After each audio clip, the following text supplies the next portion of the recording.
We're at Grant Park at the Beverly Cleary Sculpture Garden. We've got statues of 3 of Cleary's characters. This one is Henry Huggins.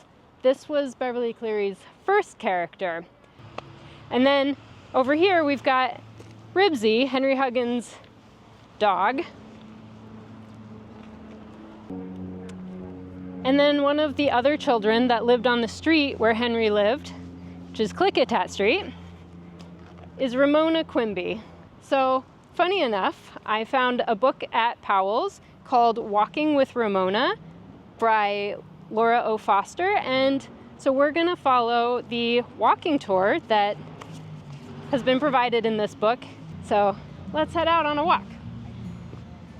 Foster's book is full of extra information about each stop along the walk, as well as history of the streets and neighborhoods we'll walk through.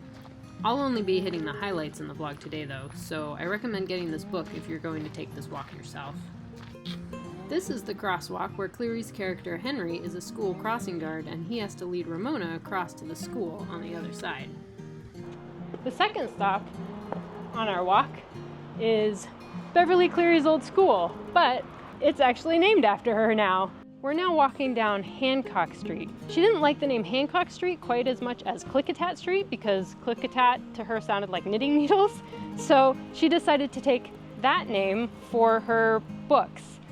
But this is the real Klickitat Street. The next stop in the Ramona walk is this building, the Fleur de Lis Bakery. Unfortunately, it doesn't appear to be open, so we can't stop and get a pastry. But this building used to be a library, and it was the library that convinced Beverly Cleary that she wanted to become a librarian later in life. And in her Ramona books, she called this the Glenwood Branch Library, and it was the library where Ramona got her first library card. So we're gonna keep heading down Hancock Street to the next stop. Now we're headed up towards Klickitat Street, the real Klickitat Street.